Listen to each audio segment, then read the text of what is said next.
mente sabía que yo no era ni podía ser un Dios. Yo lo sabía, pero mi corazón lo ignoraba.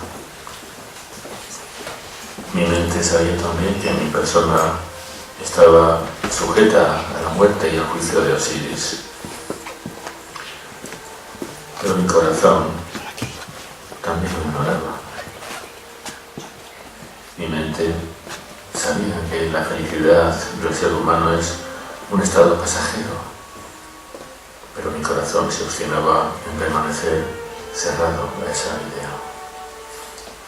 Mientras mi carro dorado, impulsado por sus ruedas de 6 radios y tirado por caballos adornados con penachos de plumas rojas, nos transportaba a la dulce reina Nefertiti, a nuestras hijas y a mí, por la incomparable avenida real de la nueva ciudad de Arquetatón, construida en la orilla de una enorme parcela de desierto junto a Literú.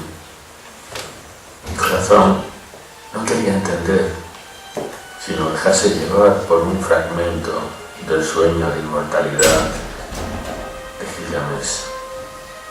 No porque me hiciera sufrir como a él la inquietud ante la muerte, ni porque la apetencia de inmortalidad fuera en mí, como lo había sido en él, una ansia insatisfecha, sino por todo lo contrario, porque mi felicidad era tal y me sentía en tal estado de plenitud que mi engañado corazón creyó que aquel momento de perfección, el viento en mis mejillas, el piafar de los caballos, las alabanzas y vítores del público, eran la conquista de la idealidad. Mi corazón creía que aquel breve fragmento de la vida era la vida y se engañaba creyendo que sería para siempre, que no habría muerte, ni fracaso, ni dolor, ni decepción.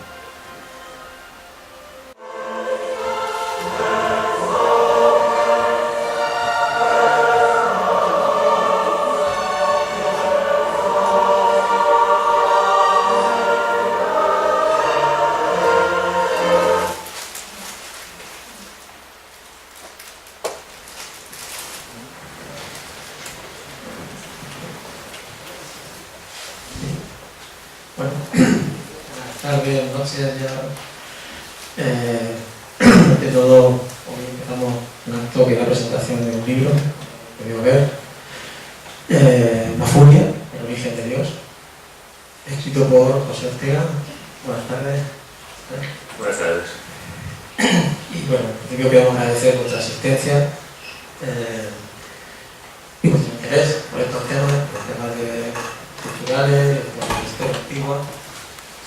Y en particular quiero agradecer a Pepe por invitarme a participar en este acto y actuar de presentador, interlocutor, mediador, como queramos llamarlo, en su presentación. Queremos utilizar un formato, que es el formato de la entrevista, un poco atípico en la presentación de los libros, en la cual pues yo voy a estar haciendo una serie de preguntas y iré contestando y ya desvelando contenido entrañas del libro, lo que apetece preguntarnos.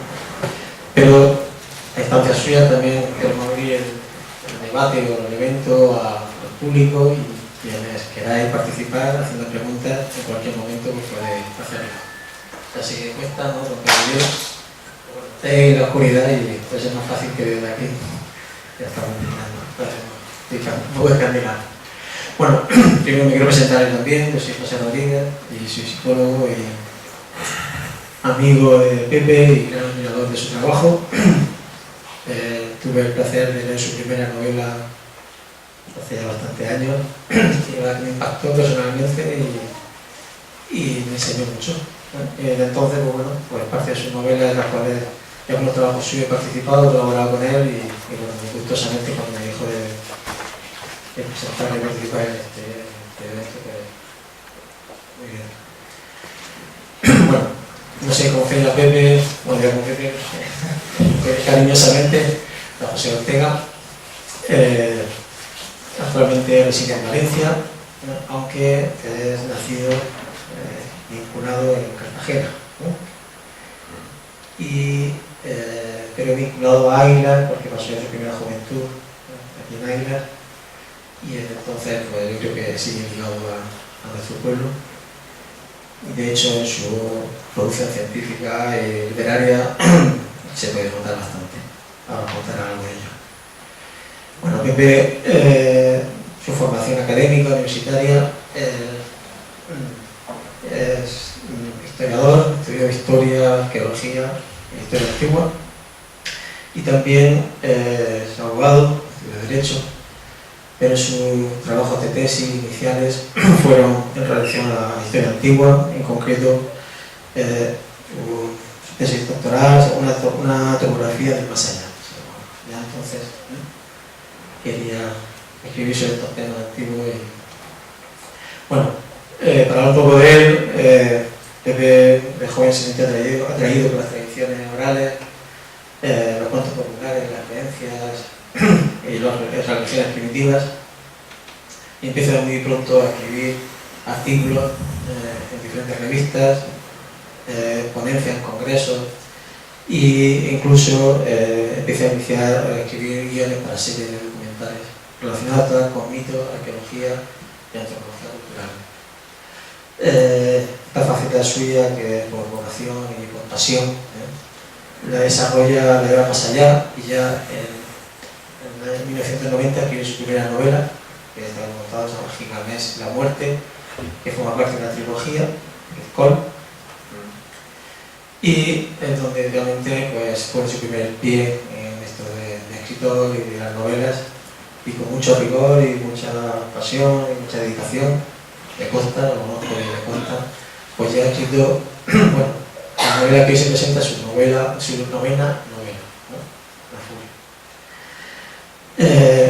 Pero claro, él no es escritor de dónde vive él, su principal ingreso, no, principalmente son de la abogacía, su profesión, digamos, su actividad profesional primera, que compagina como escritor y desarrolla desde entonces hasta la actualidad.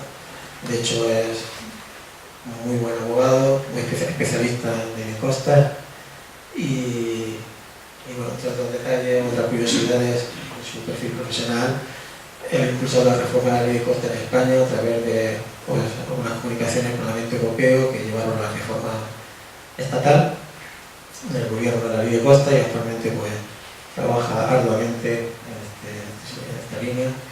Y él ha querido resaltar en su pequeña reseña bibliográfica que trabaja sobre todo defendiendo a los colectivos pues, más vulnerables, que sabe el costo que hay bastante en este país, y se centra básicamente en defender, pues, bueno, porque son causas perdidas, si se me llama de alguna manera, o al menos causas débiles impuestas por algunas personas que de forma tirana o de forma poderosa que quieren desvanecer. Bien, no sé algo más que quieras resaltar de tu experiencia, pero bueno, si tengo que presentar a Pepe. No sé, ¿alguien quiere hacer una pregunta? Bueno, si acaso, ¿quieres comentar algo que te esto? Bueno, yo quiero agradecer la suerte que tengo de poder estar en Águilar. La última vez que estuve aquí, hablando de una conferencia, la conferencia se llamaba La arqueología y el mito, y estuve porque me invitó Ramón Jiménez de Madrid, que está por ahí sentado, no lo veo, porque con los focos no veo que está. Y la sala era bastante más feita de lo que era ahora, digamos que no mejorado mucho. Y entonces dije lo mismo que quiero decir ahora, que nada más empezar a hablar, puse de manifiesto mi satisfacción por poder estar en Águilar, porque en esa ocasión yo ya vivía en Valencia. Y solamente el hecho de pisar esta tierra, que para mí es tan especial, y no he vivido experiencias tan singulares y tan intensas, ya era un premio. Y entonces, pues nada, gracias también a todos los que habéis querido venir, gracias al Ayuntamiento de Águilar por ser local, a Ramón Román por organizar el acto, a Juanpe por encargarse de los detalles, y a don José Rodríguez por ser mi amigo y hacer la presentación. O sea que ya están hechos los protocolos. Muy bien, pues vamos a hablar de la novela. Venga, ¿Me parece bien? Bueno, Yo sé, he preparado aquí una serie de preguntas. Bueno, novelas sobre Egipto, hay muchas, y esta es una más, o si no es así, ¿qué es lo que más aporta de nuevo o interesante sobre el tema de Egipto? pues sí, hay muchas novelas sobre Egipto, hay muchos bestsellers sobre Egipto y hay muchas historias de faraones que van y vienen y de egipcios que hacen cosas hay una novela también de una faraona y otra fundación de tumbas y parece que pudiera ser una más y que pudiera ser un intento de imitar a los bestsellers. Y luego le damos a una diapositiva, ¿no? Juanpe. Pero es que esta novela que yo he escrito la tenía entre ceja y ceja desde que acabé la primera, Gilgamesh y la muerte, porque me llamó mucho la atención desde que me enteré en la universidad, de que, bueno, mucha gente conoce el tema de la reforma religiosa de Amenofis IV, la 18 dinastía en Egipto, que consistió básicamente en que este faraón, Amenofis IV, de pronto dice, no, los dioses de Egipto no, el politeísmo no, vamos a tener un dios único que sea un dios del amor, un dios de la armonía, un dios de la justicia, que quiere a todo el mundo, que se porta muy bien, que se porta divinamente y que es estupendo. Y entonces, este es lo que yo cuento en la novela. Lo que pasa es que el muchacho Amenofis IV murió muy joven y cuando murió, pues todo se vino abajo y todo se estropeó. Entonces lo que yo supe en cuarto de carrera en la universidad, por Ana María Muñoz de Amilía, catedrática de arqueología, es que Freud había escrito a partir de 1934 una serie de artículos, una serie de ensayos en los cuales exponía la teoría de que lo que cuenta el libro del Éxodo en realidad es lo que sucedió después de que la religión de este dios nuevo que se llamaba Atón, el dios Atón, que era un dios solar, se vino abajo y hubo una serie de seguidores de esa religión que no se conformaron con llegar al fin y que quisieron seguir adelante con ella, aunque fuera en otro sitio, y se fueron a buscar la tierra prometida para llevar ahí a buen fin el culto. Entonces, si esto es así, yo creo que tiene bastante coherencia la teoría. Sabéis que, bueno, los judíos son los que obviamente protagonizaron el Éxodo. El Éxodo es la historia de cómo se marchan los judíos a buscar la tierra prometida. Tiene mucho sentido que fueran los judíos precisamente los que tuvieran más afición a ese dios Atón, porque era un dios bueno y porque era un dios que prohibía los sacrificios humanos y que quería que todo el mundo se entendiera muy bien, etc. Entonces es plausible y es coherente. Si esto es así, estos hechos que cuenta la novela son los hechos más influyentes de nuestra cultura, de toda la historia universal, porque nosotros nos definimos en el ámbito cultural en el que estamos como de una cultura judeo-cristiana. Entonces, quiere decir que todo está impregnado del judeo-cristianismo, y entonces, si Freud tenía razón, quiere decir que todo lo que somos, o una parte muy importante de lo que somos, nos define, nació de la mente del muchacho Amenofis IV. Entonces, por eso es por lo que yo creo que la novela tiene cierta singularidad que no la tienen otras que son muy buenas, pero que no son la mía. De hecho, anualmente, ahora esta semana, como es Semana Santa, estamos celebrando culturalmente como inmerso, desde entonces. Muy bien. He leído que Amenofis III era un homosexual, me llama la atención. ¿Puedes explicar algo sobre eso sin destripar mucho la novela? No sé cambiar la diapositiva. No, mira, vamos a ver antes cómo era la ciudad de Tebas, donde sucede todo esto. A ver si se ve el vídeo. Esta es una historia que sucede en Tebas, 18 dinastía, unos 1400 a.C. aproximadamente. Esta era la ciudad. Vamos un poco solo del vídeo para no alargarlo.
era este hombre, Amenofis III, el Magnífico. Dices que por qué digo que era un obseso sexual. Pues digo que era un obseso sexual porque era un obseso sexual. Amenofis III era un señor que llegó al trono con 8 años y en algún momento se despidió el trono con 40 y poco, cuando murió. En algún momento de su existencia, su reinado, desarrolló la pretensión de que su padre había sido, que es el que se ve en la diapositiva anterior, el dios Amón, en persona, que se había metido dentro del matrimonio de su madre y la había dejado embarazada. Y entonces en la diapositiva siguiente sí que vemos que los colosos de Memnón, que están en Tebas, ciudad muy conocida por los turistas, son inmensos.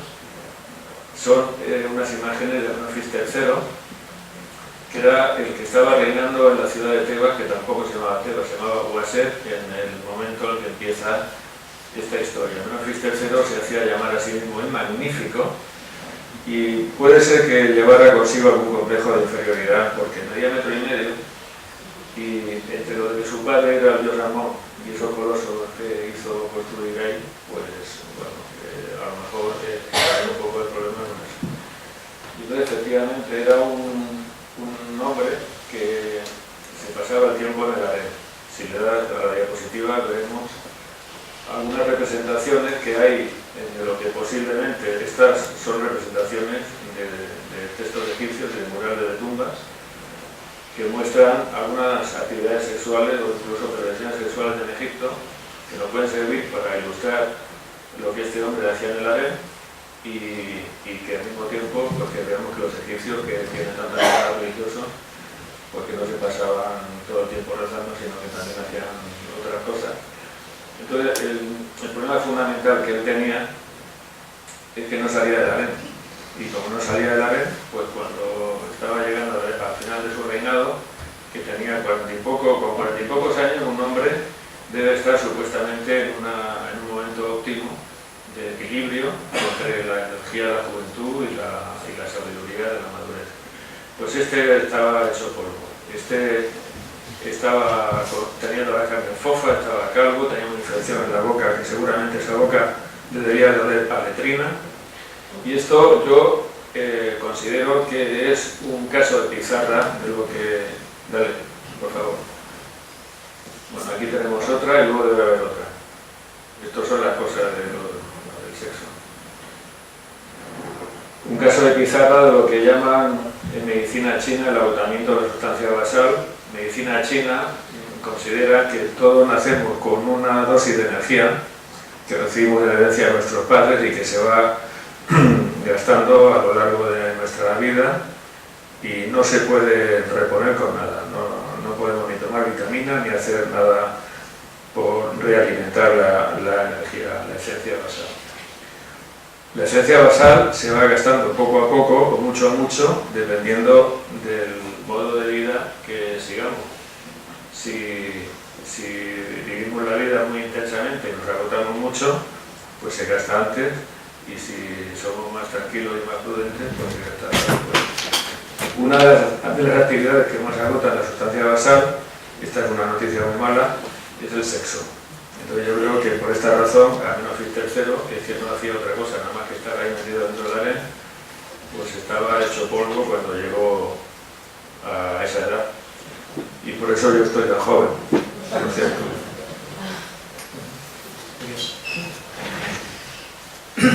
¿Por qué dices que la conducta de Amenofis III era como un anticipo de la actitud?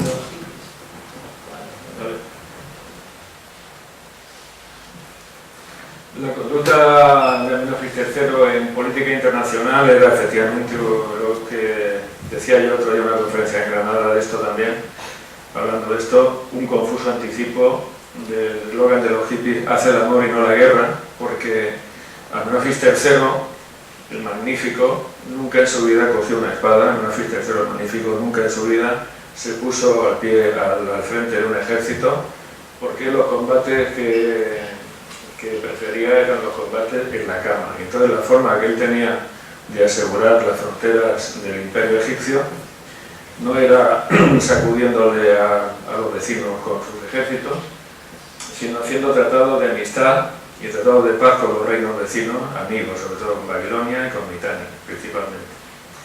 Estos tratados de paz tenían siempre la misma estructura, que es que el faraón hacía un matrimonio de conveniencia, un matrimonio de Estado, y cogía como nueva esposa real a una princesa real de ese reino, que era una hija del rey o una hermana o una miembro de la familia del rey, y a cambio ese reino recibía cantidades inmensas de oro y por eso todo el mundo estaba contento.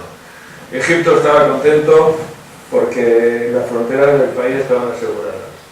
El faraón estaba contento porque tenía una mujer nueva para jugar lo que más le gustaba.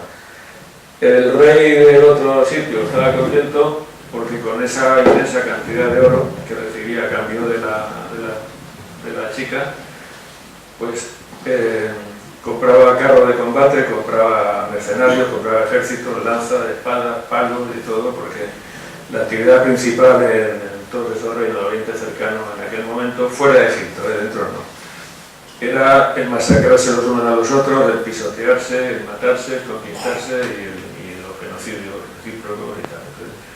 En Egipto el dar cantidad de burras de oro no era ningún problema, porque tuvieron la buena suerte de que ese país era muy rico en oro. Y decían que en Egipto el polvo era, el oro era tan abundante como el polvo.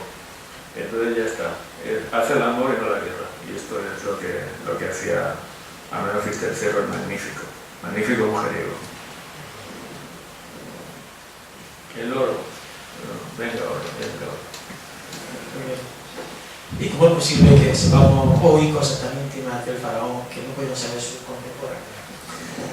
Pues es posible que hoy sepamos cosas más íntimas del faraón que no sabían los contemporáneos, porque aunque han pasado 4.000 años de esto, nosotros tenemos a un arqueólogo en acción y tenemos sobre todo una cosa que es divina, que es el archivo de Amarna, los archivos de un yacimiento que es Tela de la Amarna, que conservan una parte muy importante de la correspondencia diplomática internacional de la época.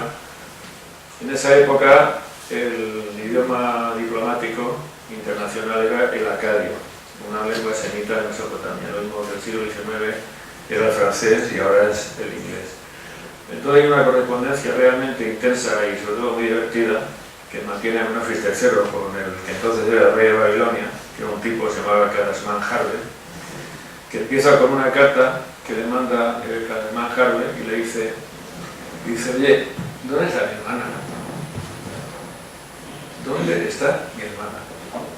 Porque te llevaste a mi hermana como esposa real hace un porrón de años y yo no sé nada de mi hermana. O sea, yo creo que está muerta y te lo está callando. Porque una característica de este hombre es que se le perdía. La mujer tenía tanta que se le perdía. Pero el faraón no le dice, tranquilo, que tu hermana está bien y te manda recuerdo. No, le da largas como una evidencia indirecta. Bueno, yo como hablo de una evidencia indirecta de que efectivamente no sabía dónde estaba o se había muerto. Le dice, ¿qué gano yo con ocultarte la muerte de tu hermana? Le contesta. Entonces Kadasman Harbe, ingenuamente, creyendo, me parece a mí, que podía explotar una especie de sentimiento de culpa del faraón, le coge y se descuelga con una propuesta absolutamente inaudita para lo que era la cultura de la época y las costumbres internacionales de la época, y es que le dice ni más ni menos que ahora el rey de Babilonia quería como esposa real a una princesa de Egipto. Esto no se hubiera ocurrido absolutamente a nadie en el Oriente cercano en aquella época, porque aunque pueda parecer muy simétrico, que si el uno se casa con la hija del otro, el otro se case, la hija del otro se case con la del uno, pues eso no funcionaba así en Egipto. El faraón tomaba esposas, pero no viceversa, entonces lo mandó a paseo y no le da nada. Y entonces, y aquí viene ya lo que es gracioso, Kadasman Harbe le contesta y le pone otra carta y le dice, bueno, vamos a hacer una cosa. No hace falta que sea una princesa real, tú mándame una joven egipcia bella y de buen ver, y aquí en Babilonia, si yo digo que es princesa, nadie se atreverá a decir lo contrario. Y entonces, pues, también lo manda a paseo, pero no contento con eso, como este tío era así de arrogante, y para eso era un líder magnífico, entonces contraataca, y encima tiene la de vergüenza de decirle que ahora él quiere una hija, de cada manja, como esposa, pero una hija. Y entonces el otro empieza a hacerse el interesante, no, hombre, y es que mi hermana, ¿y dónde está mi hermana? Pues tú fíjate, qué pena, que no sé cuánto, pero claro, se estaba frotando la mano ya con el tema del oro y empezó a ceder. Esto lo cuento como un ejemplo práctico de que este tenía tantas señoras ahí dentro del harén que se le perdía, si alguna se moría ni se enteraba. Y yo no me atrevo a decir cuántos ceros tenía el número de señoras que había ahí dentro, pero si digo cientos, igual me falta algún cero. Y entonces, cuando ya se estaba completando el tema de la chica, entonces rompe la baraja el faraón y se reorienta porque tenía una oferta mejor. Y quiero decir que todo esto que hacía el magnífico Amenofis III tiene un nombre. Esto tiene un nombre. ¿Sabéis qué nombre es ese nombre? El nombre es Trata de Blancas. Trata de Blancas. O sea, lo que hacía era que sacaba de su casa, de su ambiente, a una chiquilla que podía haber llevado una vida equilibrada y haber hecho un matrimonio razonable y haber tenido una vida feliz o no, o lo que fuera, y la hundía allí miserablemente en el fondo del harén, y donde ni comía ni dejaba comer, ¿entendéis, no? Entonces la primera vez que hablé de esto fue en Granada el otro día y casualmente era el día 8 de marzo y vino muy poca gente a la conferencia porque era el Día de la Mujer y estaba toda la gente en la calle pues quejándose de cómo se trataban las mujeres. Y entonces lo que dije, entonces lo digo ahora también. Esto es algo que no es una noticia de última hora, de un maltrato y de un asesinato de género, de violencia de género, nada, pero realmente esto es la parte gorda, la parte gruesa, la parte sucia de la pesada inercia cultural que llevamos arrastrando, que es lo que ha dado origen con el tiempo.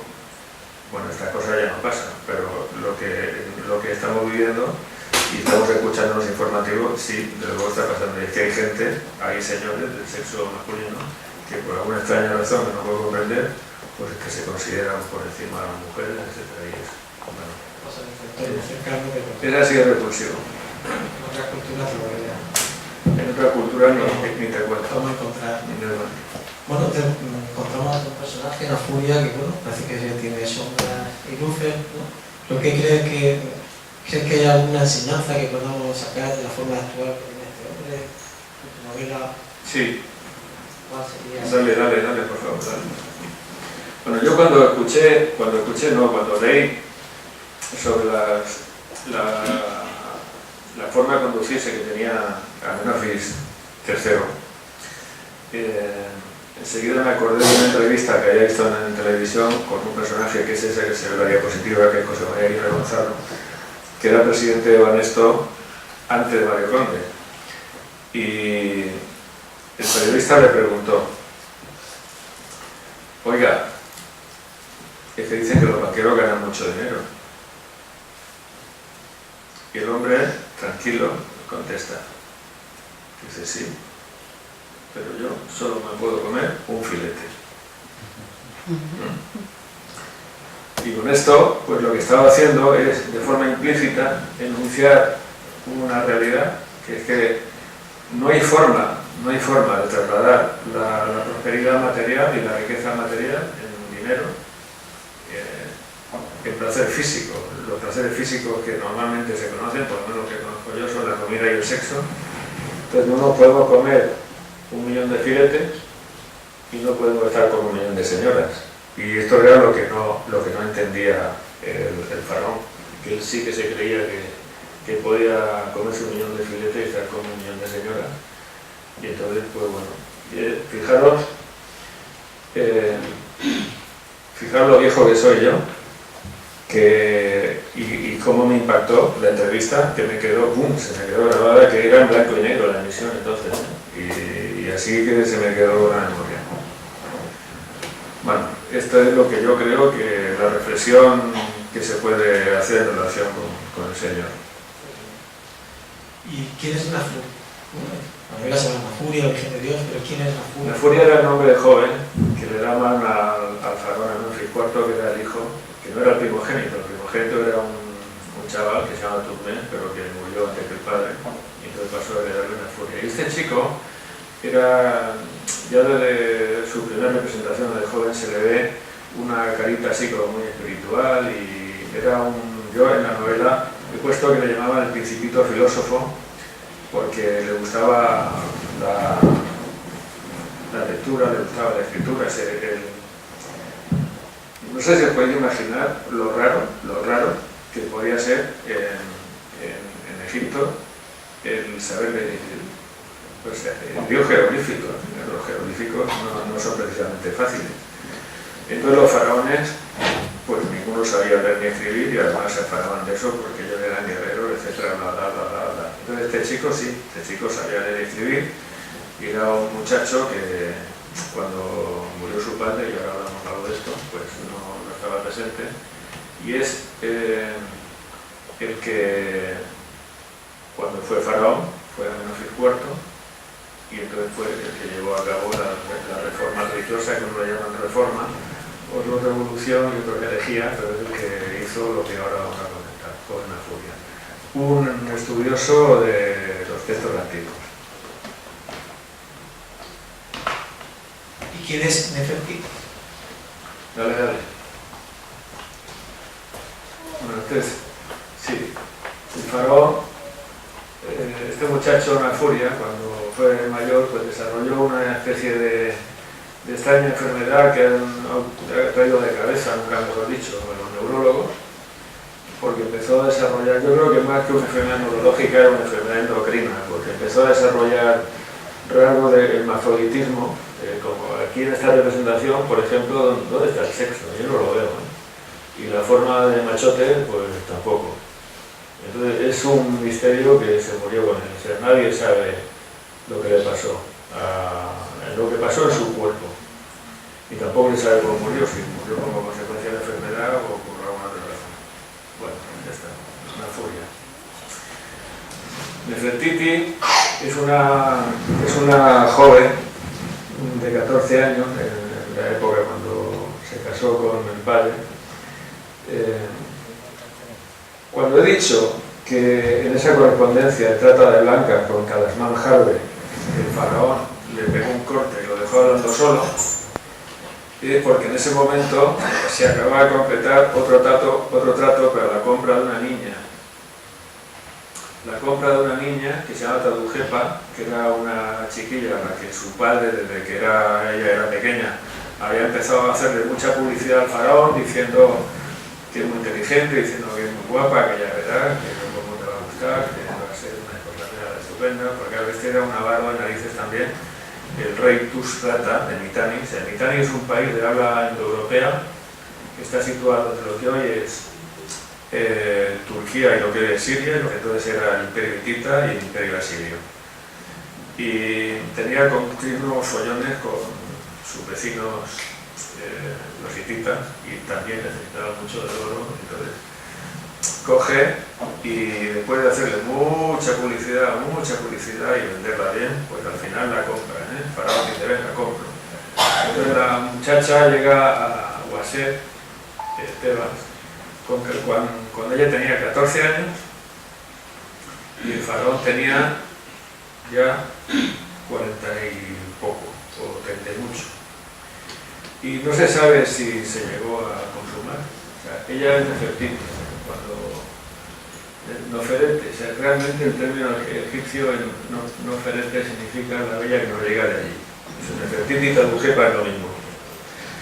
Entonces, realmente no se sabe si se llegó a consumar ese matrimonio o no, puesto que en ese momento el faraón estaba ya, como he dicho al principio, que estaba, pues eso, enano, calvo, con la carne fofa, con la infección en la boca, que no levantaba la cabeza y posiblemente tampoco levantaba alguna otra cosa imprescindible para consumar el matrimonio, y no se sabe si realmente se llegó a consumar o no.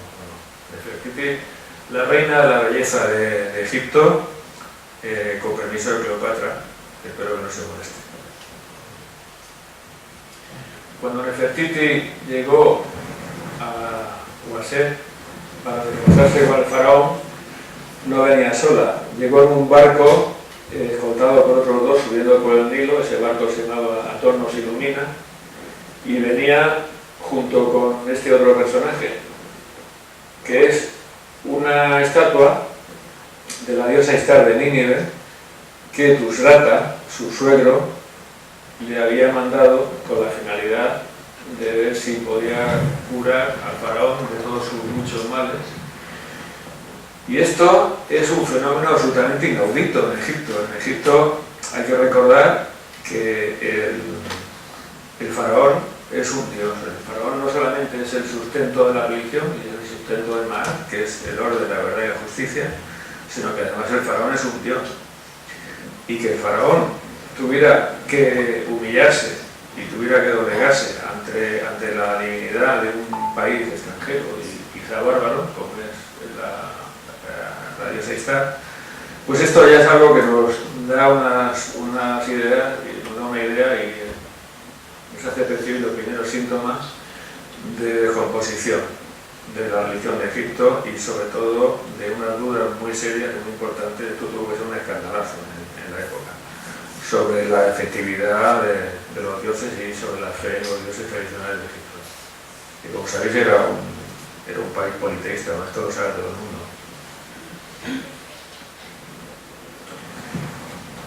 El caso es que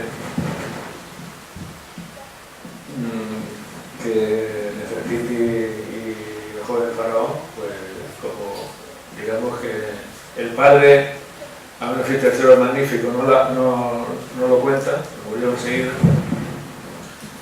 pues Nefertiti se casó con el faraón. Y entonces, pues ahí creo que hay otra diapositiva de la parejita, y ahí es cuando empieza el fenómeno central de lo que contaba Sigmund Freud y lo que yo he querido reproducir en la novela, que es un cambio en el sistema religioso de Egipto muy brutal y muy revolucionario. A ver otra. Bueno, pues en Egipto había dos cosmogonías. La cosmogonía es la explicación del origen del mundo. Había una cosmogonía de Memphis en la cual el dios que había creado el mundo era el dios Ta, que es un dios que se representa en forma de momia, y lo había hecho subiendo a la colina primigenia y pronunciando desde ahí la palabra del origen. Y había otra cosmogonía, que era la cosmogonía de Heliópolis, Yunu, la ciudad de Yunu, según la cual el origen del mundo se debía al dios solar Atu, que era un dios solar muy antiguo, que es ese, que es que está invertida la diapositiva, ¿no? El orden, digo. Que había Atún es Atón, es lo mismo. Entonces, Atún había creado el mundo por un procedimiento ligeramente menos elegante que Ta, que era mediante la masturbación. O sea, el universo entero, todo lo que es la expresión que utilizaban en Egipto, es el producto de la masturbación del dios Atún. Y entonces, si vuelves a la diapositiva anterior, lo que hizo el faraón Amenofis IV y lo que hizo Nefertiti junto a él fue coger a este antiguo dios creador y cambiarle dos cosas. Le cambió la forma y el carácter. En cuanto a la forma, pues lo convirtió en un tipo solar, del cual salen esos rayos en forma de dedo que terminan en dedo para despejar la nariz del fiel y que pueda respirar mejor. Y el carácter, pues porque se lo transforma en un dios del amor, en un dios de la bondad, de Maat, de la justicia, era un dios muy flower power. ¿Y qué pasó con otros dioses? Él no dijo nunca prohibición rigurosa de los dioses tradicionales de Egipto, no dijo eso. Lo único que hizo fue propiciar de forma brutal el culto de Atón, y con eso yo creo que ya fue bastante. Hay un artículo de un antropólogo británico que se llama Arthur Hawker, que se llama sobre el snobismo social, que dice que si tú quieres conseguir cambios en los hábitos sociales, lo que tienes que hacer es procurar que las élites a las cuales siguen los ciudadanos, sigue el pueblo, adopten en primer lugar esos hábitos. Eso es algo que fue puesto en práctica por los ingleses cuando llegaron a la India, siglo XIX. Querían que se convirtieran al anglicanismo, y lo que hacían era agasajar todo lo que podían a los religiosos locales, y así que se hacían anglicanos, y una vez que se habían hecho anglicanos estos, bueno, iban detrás. Entonces, él nunca dijo, ahora mismo prohíbo a todos los dioses de Egipto, no. O sea, que le dio tal preferencia a que hasta se olvidó Mahara con el tema de Atón, que todos los demás dioses pues quedaron oscurecidos, y buen enfado que se llevaron los sacerdotes de Amón, que era, que no hablo más porque se hace esto inacabable, pero el dios Amón, que era el dios de Tebas, menudo cabrón. ¿Y qué crees que había en la cabeza de la furia cuando fundó esa ciudad nueva en medio del desierto llamada Aketatón? Espérate, claro, es que Amenofis IV, espera que vamos enseguida, Amenofis IV cambia su nombre por el de Gnatón. Amenofis es una forma griega del término egipcio Amengemá. Amengemá significa el dios Amón está satisfecho, y entonces no podía llevar como nombre un compuesto al dios Amón, y dijo, pues ahora me llamo Akhenaton, que significa adorador del dios Atón, y ahí lo vemos de forma de esfinge adorando a su dios en forma de bola. A ver, venga, dale, José. Sí, te contaba eso, que por qué la furia, ¿qué pensábamos de la ciudad del desierto, una ciudad llamada Aketatón, ¿no? Pues sí, lo que hizo fue que se quitó del medio, se fue de Tebas y fundó una ciudad nueva llamada Aketatón, que significa la ciudad del horizonte de Atón, que luego es el Tela de la Marna, donde el yacimiento arqueológico donde han aparecido las tablillas.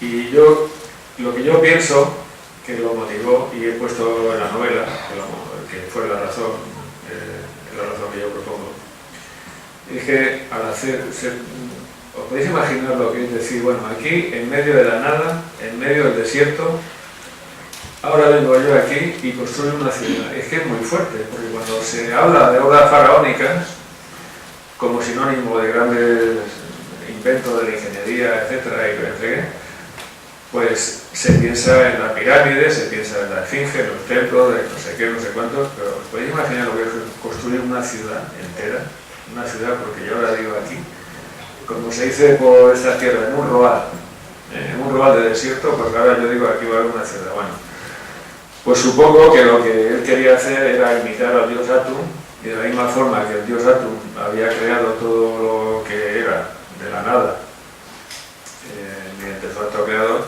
pues él hizo una especie de reproducción también del acto creador, construyendo una ciudad que se suponía que tenía que ser el reino de la armonía, el reino de la paz, el reino de la belleza, de la justicia y de todo lo que significaba. Esos son imágenes de la ciudad. Tela de la Marna, o sea, Tela de la Marna es el yacimiento que hay ahora donde estaba la Aketatón, y ha habido, como he dicho antes, hay una cantidad brutal de archivos, y el registro arqueológico pues es muy rico y se agradece, porque nos hemos enterado de muchas cosas. Bueno, estamos llegando casi al final. ¿En tu novela hay alguna parte de una ficción? Viendo que cuentas histórico, histórico. ¿Qué parte hay de ficción? Pues hay una parte de ficción que yo, digamos que siempre que tengo la ocasión procuro, ya lo hice cuando escribí sobre el mito de Gilgamesh, y con esto también. He metido una parte de ficción, si acaso cambia de diapositiva, que tiene que ver con las razones, es la única parte que tiene la novela que no es estrictamente histórica. Son las razones que le impulsan al jovencito príncipe filósofo a cambiar desafiar la idea de la divinidad y a impulsar el rescate del antiguo dios Atón, como he comentado y tal.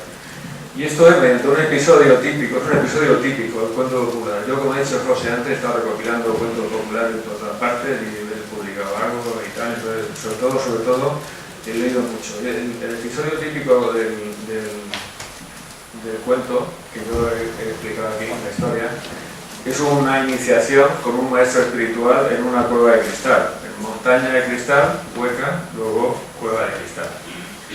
Y entonces ahí ese maestro espiritual le revela al joven Nafuria unas ideas que él no conocía referentes a la divinidad, que luego si da tiempo cuento qué ideas son.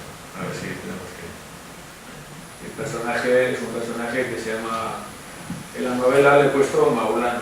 ¿Quién es Maulana? Maulana, pues, vale. Maulana. Vamos a ver quién es Maulana. Dale, por favor. Y aquí llegamos a la parte más peculiar de la historia esta. A ver, posiblemente muchos de vosotros acordáis de que hace unos años unos mineros de Chile se quedaron atrapados en un pozo, en una mina, y estuvieron a punto de morir por falta de oxígeno.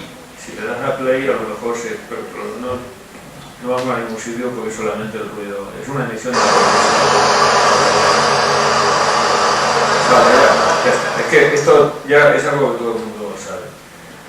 Entonces al final lo rescataron y al final muy contentos y todo el mundo muy feliz y los parabienes y tal. Pero lo que no sabe nadie, o casi nadie, es que esos mineros se salvaron porque mientras estaban ahí dentro del pozo a punto de morir por falta de aire, en ese momento vieron que ahí debajo de la cueva había alguien de la mina, había una persona y esa persona les llevó aire y ese aire lo respiraron y ese aire era tan limpio y tan puro que después cuando le llegó una sonda de tierra les pareció enrarecida y les pareció sucia. Bueno, esto es lo que pasó. Yo lo sé porque me lo contó una persona y ahora lo explico un poco mejor. Ese señor que apareció dentro de la mina es un maestro sufí. Sabéis que el sufismo es una escuela de filosofía del Islam que vivía en Chipre y que todos llamaban Maulana, que es una expresión que significa mi maestro. Y yo supe esta historia a través de un amigo de Cartagena que se llama Manolo Conesa, que ahora lo vamos a ver también, que era budista, pero que se fue a Chipre, conoció a Maulana y se convirtió al Islam. Esta es una historia de un milagro, y como es un milagro, pues puede parecer increíble como todo un milagro. Yo comprendo perfectamente que vosotros digáis, bueno, pues qué cosa más fácil para salir de la duda que escribir en Google minero de Chile Maulana con W, como se ve ahí. Y lo que vais a ver es que después del invento pues muchos o todos los mineros de Chile se fueron a Chipre a visitar al maestro, a agradecerle que les hubiera salvado la vida, y muchos de ellos se convirtieron al Islam. Y aquí hay un vídeo que si le das a play, escuchamos un poquito. They are honored for what you're saying, Maulana. Yeah, Allah enough for us. Así que Dios es suficiente para nosotros. Well, no one's saying, don't worry about it. Y no vayan abajo. Second time, they're not carrying this for community. La segunda vez que se queden abajo no van a ser responsables de esto. Vale, cortado ya. Lo que está diciendo es que creo que no traduce muy bien. Lo que está diciendo es que si bajan otra vez a la mina, que será bajo su responsabilidad, que ya no lo va a poder sacar. Bueno, vale. Entonces, esto cualquiera de vosotros, si queréis, podéis hacer el experimento para ver si es verídico. Muy bien.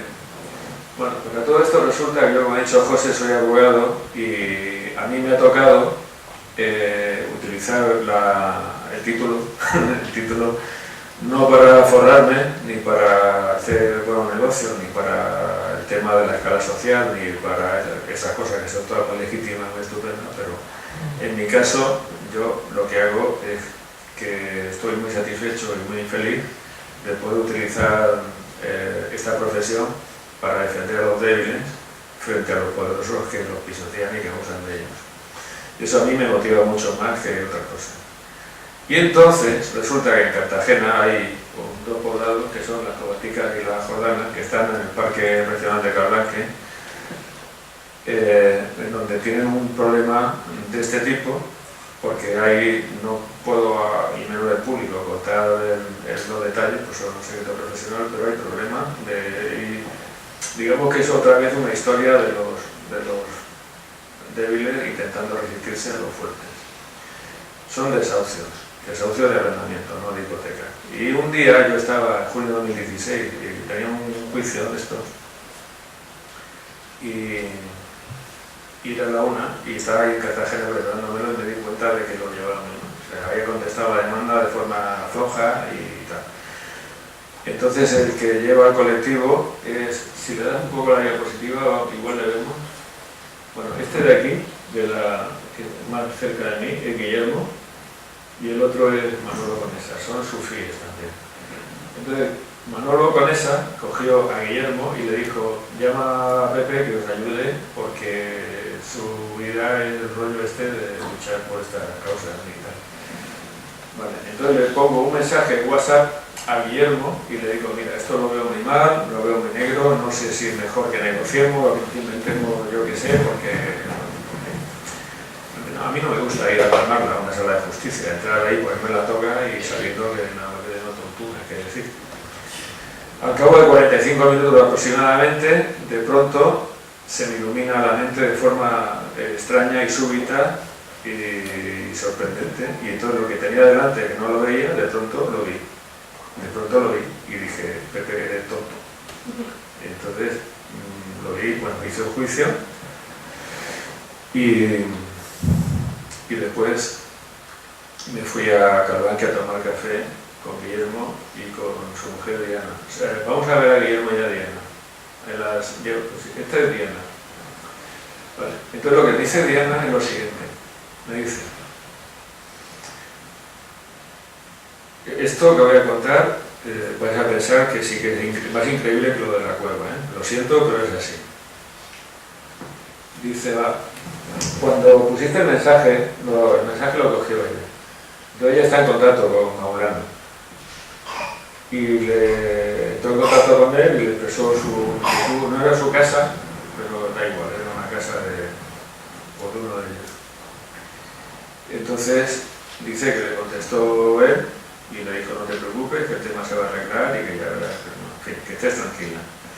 A mí no hay nadie que me pueda convencer de que cuando ese momento en el que de pronto fue como si alguien me quitara en los ojos, que no fue la inspiración que yo había recibido de él, lo siento mucho, pero es así. No intenté convencerme de otra cosa porque le diré que no.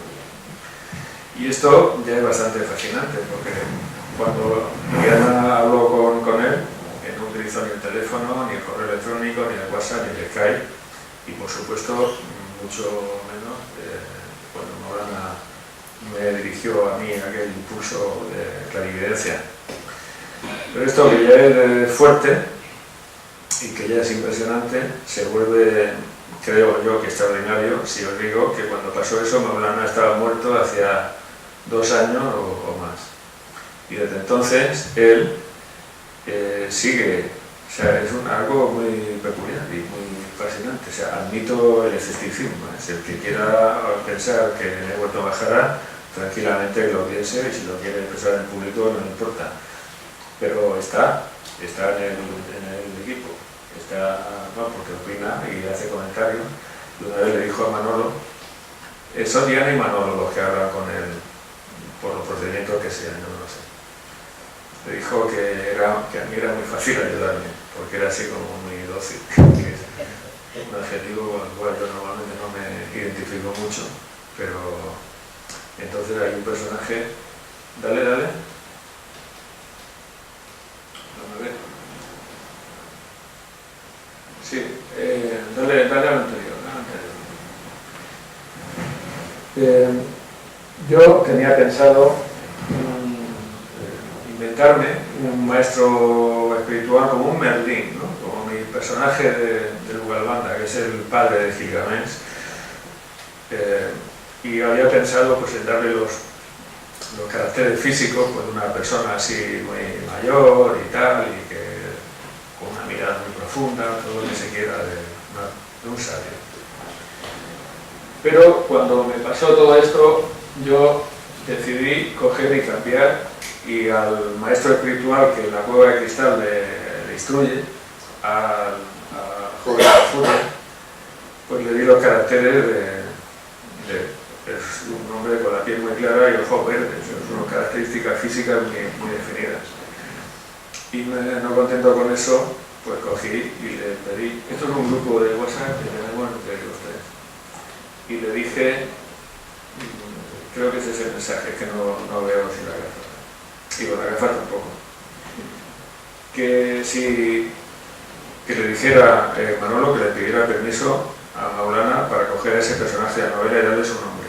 Y entonces, pues nada, dijo que sí, y por eso ese personaje lleva el nombre de Maulana, y yo he tenido mucho gusto, sin necesidad de forzar el argumento para nada, porque no hacía falta, de coger y meter en la novela un episodio que es gemelo de lo que él hizo en la mina, en Chile. En este caso, un episodio que sucede en la mina del Sinaí, donde los egipcios tenían muchos yacimientos de otras cosas de turquesa. Y esto lo pongo aquí, esto es una transmisión también de WhatsApp, porque yo, para ingenuo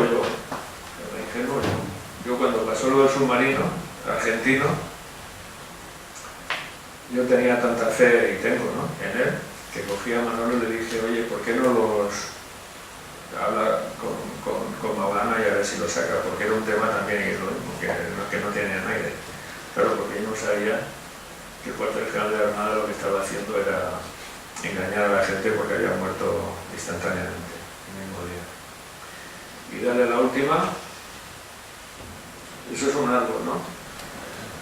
Bueno, esta última diapositiva la he puesto para ilustrar el concepto de la divinidad que Maulana estaba intentando transmitirle a Nafuria, que es una divinidad como una gran inteligencia universal, pero una divinidad impersonal. O sea, esta divinidad no tiene ojos, no tiene nariz, no tiene pies, no tiene forma humana, y posiblemente en esta contradicción que hay, es la idea personal que tengo yo también de la divinidad, en esta contradicción que hay entre una inteligencia cuya existencia es obvia, porque la metáfora del árbol viene a propósito de una pregunta que le hace el maestro al alumno, y le dice, ¿cómo sabe el árbol qué longitud tiene que alcanzar cada rama para que dé un conjunto armónico? Y la respuesta es, el árbol no lo sabe la divinidad, lo sabe la gran inteligencia universal. Y esto no es más que un ejemplo mínimo, muy superficial y muy visible de todo lo que se podía poner, porque lo que se llama el universo manifestado, es decir, lo que podemos ver y lo que podemos en cierto sentido experimentar, todo lo vivo y lo no vivo también, pero de una complejidad tan brutal. O sea, yo aprendí esto, o sea, me llegué a dar cuenta de cómo era esto en realidad cuando empecé a leer el libro de nutrición, porque tenía colesterol alto, y dije, no, Castilla no, pero yo voy a leer y a estudiar. Entonces ahí me di cuenta de que los médicos no saben nada, los médicos están haciendo pruebas por el procedimiento de ensayo y error, y sobre todo me di cuenta de que es tan delicado el equilibrio de la sopa hormonal y de todas las demás sopas y caldos y potajes que hay dentro del cuerpo humano y los otros, y luego los árboles, los vegetales y tal, que es absolutamente imposible explicarse la vida por el procedimiento que yo escuché cuando estaba en primero de geografía, creo, que decía el profesor que hacía lo mejor. Había habido una sopa de aminoácidos primitiva, que había habido una chispa eléctrica que había producido ese chispazo, la vida y tal. Eso nada. Eso puede dar lugar a un, no sé, a una forma amorfa, ¿no? Pero a la extrema delicadeza del universo manifestado, pues desde luego no. Y esta era la idea que Maulana había intentado y conseguido trasladarle al joven Afuria. Y por esto es por lo que yo he escrito la novela. Y esta es la historia. Me ha gustado la pregunta. En otras novelas anteriores, como la de Simplemente, o La piedra del adolescente, sitúa algunos pasajes o sucesos, ¿no? En contexto. ¿En esta novela hay algo también? Sí, mira qué difícil, ¿eh? Es decir, bueno, y este hombre ahora como diablo se va a tener, aunque sea un retazo de una relación con la inigualable Villa de Águilas, con el Tebas, ¿no? Porque... Es un castillo. Tebas, sí. Tebas, sí. Pues eso es porque en esta historia, de uno de los libros que he leído para escribirla, es un libro muy interesante que lo recomiendo a todas las personas que están aquí escuchando, que se llama El plan de tu alma y que dice que todo lo que sucede en esta vida, incluyendo las desgracias, las penas, pero también todo el resto, es algo que decide nuestra alma antes de encarnarse. Y que por supuesto que hay un ciclo constante de reencarnaciones. Entonces, como yo había contado en mi novela La Vía Resplandeciente, que es una novela sobre unas cosas que pasan en la Edad del Bronce en Águila, una novela que la presenté en Caja Murcia aquí en febrero de 2001, y me la presentó Ramón Jiménez Madrid, que está aquí hoy también, gracias. Pues ahí había una historia sentimental muy dulce entre el chico y la chica. El chico era Aguilar Dorain y la chica era Aranay Aranay. Entonces, pues a mí, digamos que me ha salido de las narices el contar que en esta historia que también hay una aventura sentimental muy fuerte, porque él estaba soñando con ella antes de conocerla. Ellos eran la reencarnación de Aguilar Dorain, el gran héroe de los bosques, cuando esto era bosque, y ella era la reencarnación de Aranay Aranay, y esa es la vinculación que hay con Aguilar. Muy bien. Bueno, pues por mí, con las preguntas que hemos dado mucho tiempo, pero en principio muy interesante, porque era que pienso que le cuente la historia antigua y está tan concreto y como lo plantea Pepe, muy atrayente de leer, así que os invito a hacerlo. Pero antes quería hacer una pregunta, tenía alguna duda o algo que queréis comentar, un comentario que hacerle a Pepe.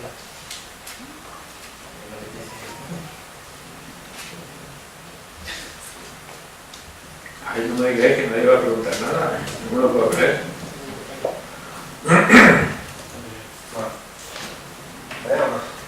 No, ver no veo, pero oigo. No, te quería preguntar que antes has comentado que ibas a comentar si había tiempo sobre la filosofía divina o algo así. ¿Qué he dicho sobre la filosofía divina? Sí, cuando estaba comentando algo de uno de los dioses que practicaba, no me acuerdo si has dicho filosofías o algo así divina. Sí, del joven egipcio. Sí. El joven egipcio. Te has dicho que si había tiempo que lo comentaría. Lo que pasa es que el joven sabía leer y escribir, y cuando fue faraón, pues se dedicaba a escribir himnos al dios Atón, himnos a la gloria de Atón, y se pasaba el tiempo escribiendo, pero es que exactamente no sé lo que he dicho de la filosofía divina. no tenía nada que ver con la cosmogonía, ¿verdad? Con el origen del mundo. ¿Qué he dicho yo?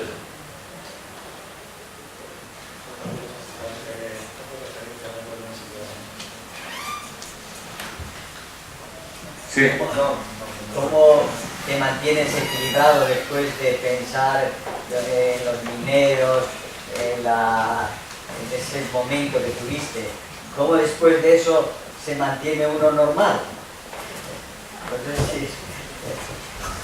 Bueno, ¿Cómo puede convivir con los milagros, no? lo primero es que, por favor, yo preferiría que nadie pensara que yo soy un iluminado o algo así, o que voy de algo. Yo no voy de nada, no voy absolutamente de nada. Simplemente esto me ha pasado y yo creo que hay una razón por la que me ha pasado. Me ha pasado después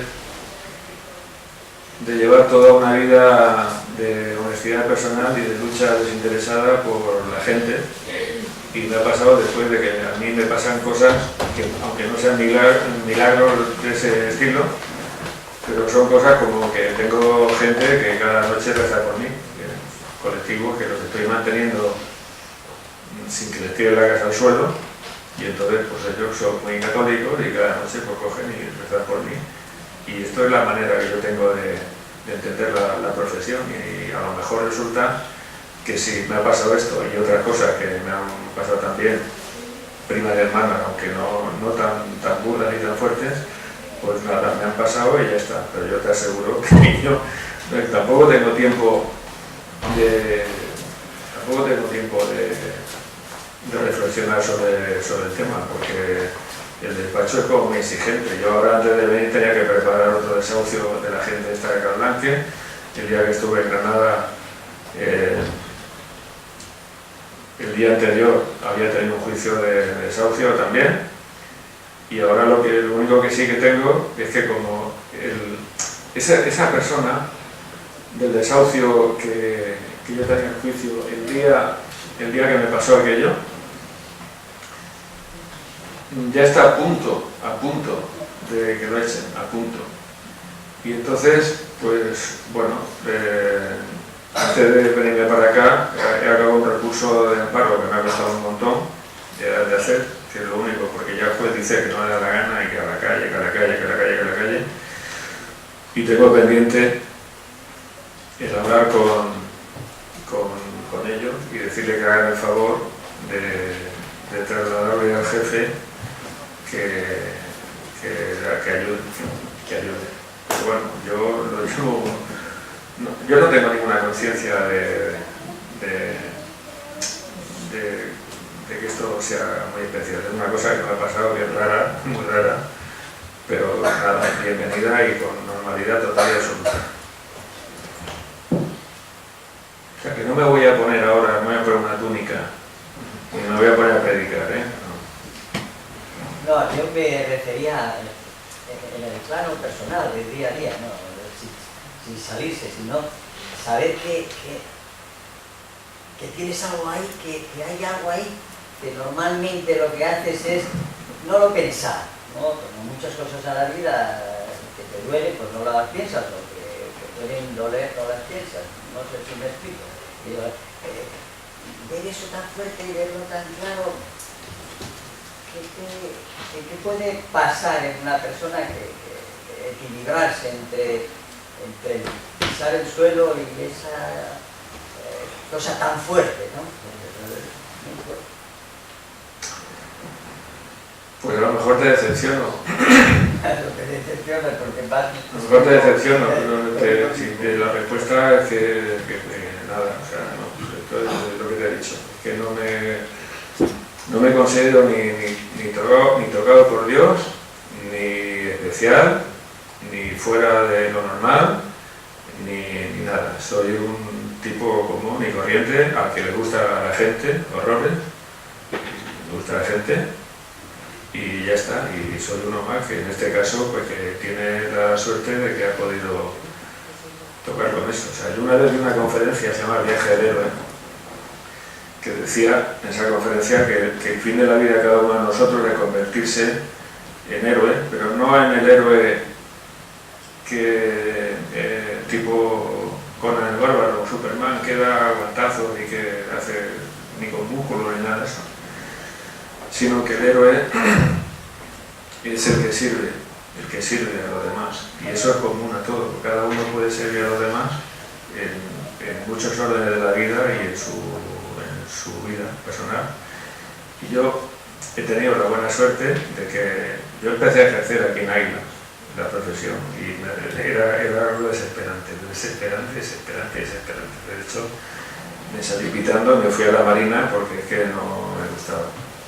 Pero con el tiempo encontré la vía, y la vía es a través, en primer lugar, de la ley de costa y luego por todo el rollo que ha venido, pues de utilizar la profesión, como he dicho. Y yo siempre tengo esa conciencia. Tampoco, cuando yo digo en la vida del héroe, tampoco es que yo me esté atribuyendo a mí mismo ese carácter, porque no soy tan pretencioso, pero sí que estoy acostumbrado a vivir de esa forma.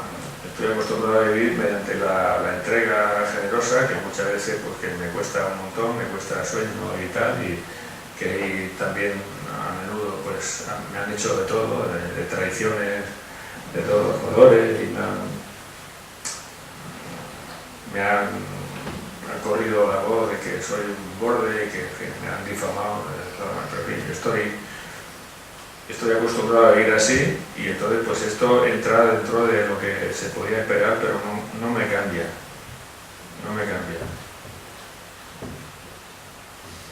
Bueno,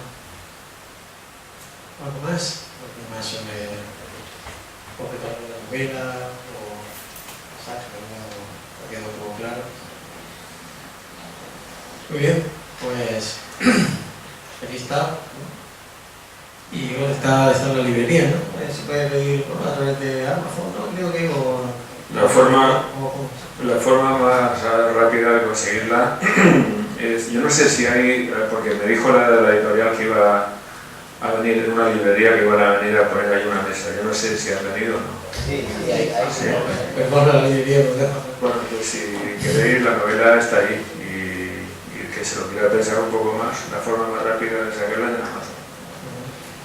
Bueno, pues nada, pues agradecemos, agradezco la invitación de nuevo, la presencia, y bueno, creo que ha sido un momento agradable, y gracias también. Mucho.